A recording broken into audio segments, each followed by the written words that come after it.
Hello, students. Welcome to week number 5, where we are planning on talking about planning. um, what you see on the whiteboard is the week's activities. And if you start here with week number 5, I obviously you've done that because you're watching this Start Here video.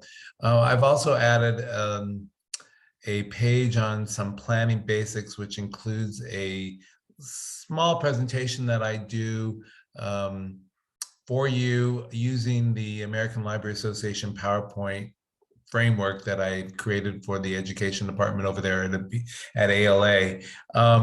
So watch that planning basics. It'll give you a nice framework as well as the information from your crash course book on planning and strategic planning process. And I think it'll help you really get a good grip on the assignment that you'll be doing as well a little bit later this week. I also included 3 of the strategic plans that I'm well aware of that I helped worked on. They, I think, give you a good spectrum of the types of strategic planning that goes on in libraries. Then I asked you to compare it to the Virginia Tech University Library's recent planning process. And I think what you'll notice missing from all of these is the coronavirus pandemic. How does a library prepare for that? What kind of strategic planning could have been involved to help libraries navigate that challenge? So you'll be reading in the Information Services Today textbook, chapter 19, I believe it is. Yes, by Lisa Rosenblum. Lisa is a colleague of mine, actually a good friend, and I recently saw her at the Public Libraries Conference up in Portland. She works now in what is it? King County Library up in Washington. Very large library system, 25 or so branches. So it's rather large. She does an excellent rundown of the strategic planning process. And I think you'll find that one really enlightening as well.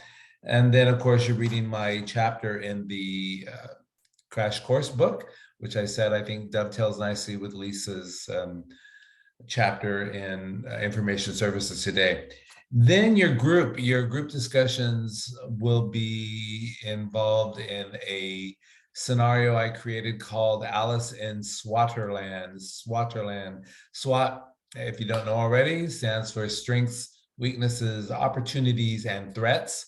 And you know, the strategic planning process in libraries and actually a lot of organization has a bad name. A lot of people don't think it's necessary. They think it's just log spinning, that you work so hard on it and then you put the strategic plan on the shelf and nothing gets done.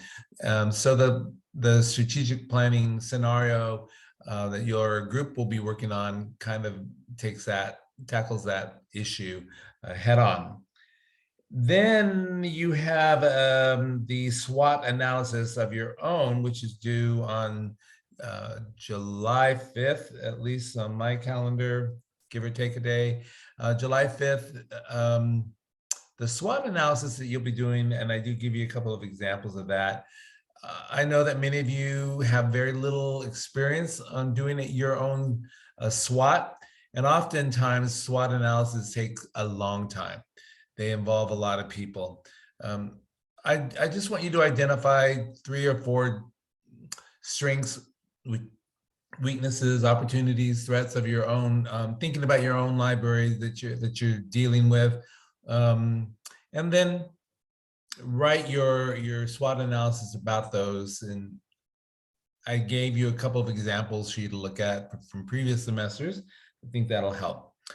So enjoy your upcoming holiday and have a good week, everyone. Bye now. See ya.